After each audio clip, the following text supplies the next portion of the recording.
Yo mga bossing ko, haba na ng buhok natin. Bali naisipan ko, bigla magpagupit. Kasi nga, ang haba na ng buhok mo, di ka pa rin magpapagupit. Mukha ka ng kabayo. Kaya tara, samahan nyo ako. Let's go. Nandito na ako sa barbershop. Tara, samahan nyo ako pumasok para magpagupit.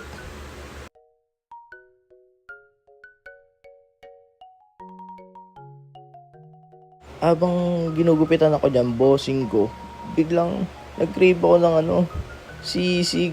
Kaya yun, sabi ko nga sa isip ko, pagtapos ko magpagupit, pupunta na ako sa bilian.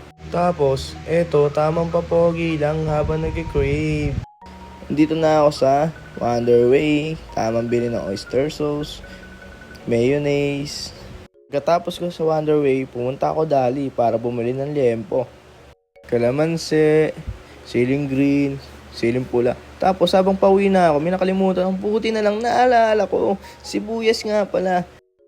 So, yun mga bossing ko. Nakauwi na ako. Tamang linis lang tayo ng liempo. Linisin lang natin ng maigi yan. Syempre, alam nyo na paano nyo linisin yan ha. Bossing ko, syempre, pagtapos mo linisin, papakuluan na natin yan.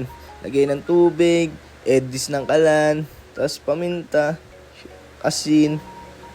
Tapos, habang hinihintay natin lumambot yung liempo, iwa muna tayo ng siling green.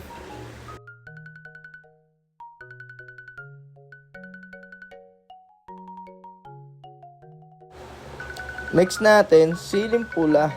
Yan, tamang tad-tad lang tayo ng siling pula. Balatan na rin natin tong sibuyas, sabay tadta rin. Ganyan lang, simpleng process lang tayo. Pagtapos ng ilang minutong pagpapakulo, malambot na ang liempo natin. Lagyan na natin sa mangkok yan. Sabay palamig lang, palamigin natin yung liempo. Kasi pagka lumamig na yun, tsaka natin piprito. Pirito na natin yung liempo kasi malamig na. Tara, let's go, samahan nyo ako. Ang bilis niyan, pagkalagay natin dyan, magugulat ka. Mga after 2 minutes, luto na. Tamang hiwa na ako ng liempo dyan. Tignan nyo. O, di ba? Ang bilis ko lutuin. Pero, kinat ko lang yun. Nakala nyo mabilis. Eto, tignan mo. Sound check pa yan, o.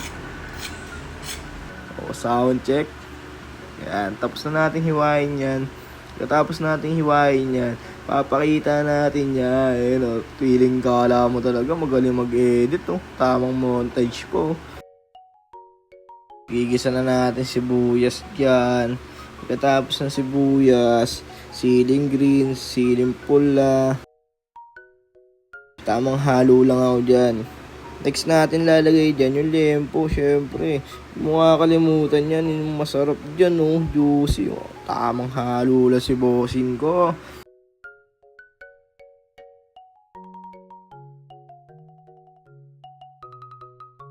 Titimplahan na rin natin yan. Lalagyan natin ng oyster sauce. Katapos, mayonnaise. Huwag mo kakalimutan, yung paminta. Tamang halo na naman siya. Kala mo talaga professional magluto eh. Tamang halo. Tapos, biglang magana yan, itlog.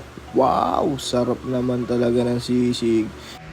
Tapos, tamang halo na naman si bossing ko. Pasikat ka na naman, boy. So mga bossing ko, eto at luto na ang sisig. Tara, plating na tayo.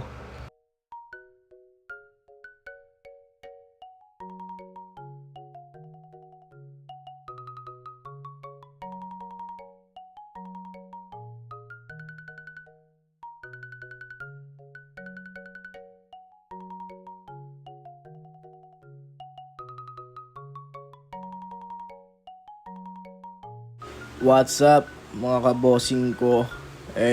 Tamang pakita pa ako ng sisig dyan, puputripin ko na yan.